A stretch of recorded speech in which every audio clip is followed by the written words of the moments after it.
पहाड़ों के बीच एक छोटा सा गांव बसा हुआ था। गांव के लोग सीधे साधे थे, जीवन साधारण लेकिन शांत था। इन्हीं में एक किसान सलीम रहता था। सलीम का जीवन खेतों में बीतता था।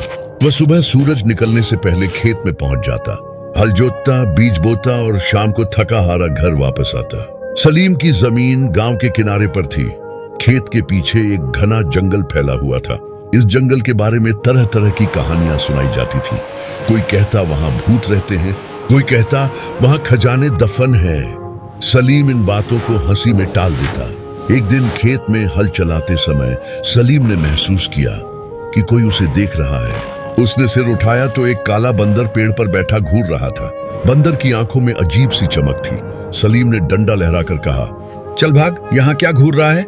लेकिन बंदर हिला नहीं। वह चुपचाप उसे देखता रहा। अगले दिन फिर यही हुआ और उसके बाद लगभग रोज। कभी बंदर खेत के कोने पर बैठकर सलीम को घूरता रहता, कभी जमीन को कुरेदता, कभी रात को चांदनी में खेत के बीचों बीच बैठ जाता। सलीम ने गांव के बुजुर्ग को बताया, चाचा ये बंदर कुछ अजीब सा है, लगता है मेरे पीछे पड़ गया है। बुजुर्ग ने हंसकर कहा, बंदर ही तो है सलीम, क्या डरना, खाने पीने को ढूंढता होगा। लेकिन सलीम के दिल को तसल्ली न हुई। बंदर की आंखों की सुर्खी और हरकतें आम बंदर जैसी न थीं। एक रात सलीम खिड़की से खेत की तरफ देख रहा था। चांदनी फैली हुई थी। अचानक उसने देखा कि बंदर जमीन खोद रहा है। सलीम के हाथ पसीने से भीग गए। वह दबे पांव खेत की तरफ गया। करीब पहुंचा तो बंदर अचानक सीधा खड़ा हो गया, जैसे उसे सलीम के आने का इल्म हो। बंदर ने एक चीख मारी और अंधेरे में गायब हो गया। जमीन पर निशान बाकी थे।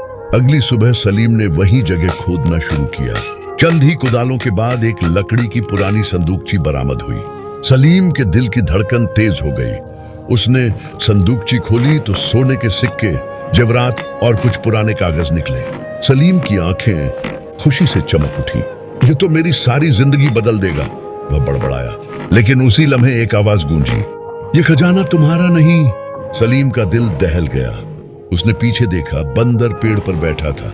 इस बार वह आम बंदर नहीं लग रहा था। उसकी आंखें आग की तरह जल रही थीं। बंदर की खौफनाक आवाज गूंजी, यह खजाना इस जमीन का है, मैं सदियों से इसकी हिफाजत कर रहा हूँ। जो भी इसे छुएगा वह अपने अंजाम से नहीं बच पाएगा। सलीम कांपने लगा। तू इंसानों की तरह बोल रहा है? तू है कौन? बंदर ने एक जोरदार कहका लगाया, मैं बंदर नहीं, मैं इस खजाने का मुहाफिज हूँ। सलीम ने खौफ के मारे संदूक वहीं छोड़ दिया और भाग गया। गांव पहुंचकर उसने सबको बताया, लेकिन लोग हंसने लगे और सलीम पागल हो गया है। बंदर